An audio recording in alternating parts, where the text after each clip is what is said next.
अलीना, हमारा बात करना बहुत जरूरी है। मर्द के हवाले से। मैं स्कूल गया था, वो बहुत उदास था, नाराज था मुझसे। मर्द के बारे में कुछ सोचना होगा। वाकई में तुम्हें लगता है कि मुझे सोचना चाहिए या फिर तुम्हें? हम दोनों उसके माँ बाप हैं, तो हम दोनों को मिलकर सोचना होगा। तुमने अपने बेटे के बारे में उस वक्त क्यों नहीं सोचा जब उसकी बीमार माँ कोमा में थी और तुम दूसरी औरत को ले आए थे इस घर में? मैं उस पर बात करने नहीं आया, बस कर दो। देखो, वैसा कुछ भी नहीं हुआ जैसा तुम चाहती थी। पिछली बातें नहीं करो मुझसे। हाँ, वैसा कुछ भी नहीं हुआ। और तुमने क्या किया? कल रात बड़े आराम से अपनी जैकेट उठाकर इस घर से निकल गए। बस मुझे कहा कि ऐसा नहीं करो। मुझे समझ तक नहीं आया कि क्या ना करूं मैं।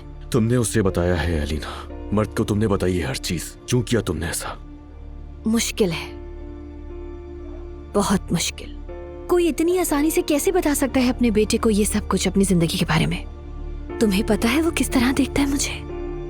जैसे उसकी आंखें मुझसे सवाल पूछ रही हूं। आई एम सॉरी, मुझे ये बातें नहीं करनी चाहिए तुमसे।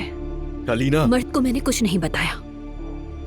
उसकी जितनी फिक्र तुम्हें उतनी ही मुझे भी है। मैं मर्द को तुम्हारे खिलाफ नहीं भड़काऊंगी। अगर मर्द को भड़काकर तुम्हें सजा दिलवाऊंगी तो उसको भी बदले की आंख में झोंक दूंगी। मैं ऐसा कुछ नहीं करूंगी जिसकी वजह से मर्द नफरत करने लगे तुमसे। उसे मैं कहूंगी कि उसके बाबा ने उसकी बीमार माँ को पहले ही छुपकर तलाक दे दी थी, और शादी भी ऐसी औरत से की उसके बाबा ने जो पहले ही उसके बेटे की देखभाल कर रही थी, उसी नैनी से। ठीक है? बात सुनो, मर्द के हवाले से हमारा एक ही पॉइंट ऑफ व्यू होना चाहिए अलीना। तुम्हें मुझसे नफरत है, कोई फर्क नहीं पड़ता। हाँ, लेकिन जिस बात से मुझे फर्क पड़ता है वो ये है कि कुछ भी ऐसा नहीं होना चाहिए जिससे मर्द को नुकसान पहुंचे। मैं तुमसे नफरत क्यों करूंगी? मैं जानती हूँ कि तुम ऐसे आदमी हो जो अपनी कमजोरियों से धोखा खाकर बैठा है। क्योंकि मैं जिस अली को जानती थी तुम वो अली नहीं। मैं जिस अली को जानती थी वो अली कभी इतना जालिम नहीं हो सकता था कि वो अपने बेटे से छुपाकर बिस्तर पर पड़ी अपनी बीमार बीवी को तलाक दे दे। अच्छा, हमारे दरमियान बहुत सारे इख्तिलाफात हैं, मगर अलीना समझो मेरी बात को। मेरी रिक्वेस्ट है तुमसे, इन बातों का मर्द पे असर ना पड़े।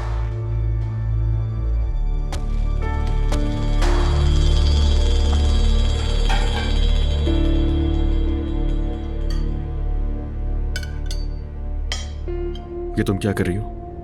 अपने बेटे की भलाई का सोचना है ना। हमें सब बातों को भूलकर सिर्फ ये याद रखना है कि हम दोनों उसके माँ बाप हैं। तुमने जो धोखा मुझे दिया उसके बावजूद भी मैं एक ही जगह बैठकर खाना खा सकती हूँ, सिर्फ अपने बेटे की खातिर। अपना दर्द, अपना गुस्सा सब कुछ भूल सकती हूँ, लेकिन तुम्हें माफ नहीं करूंगी मैं। मोहब्बत बदुआ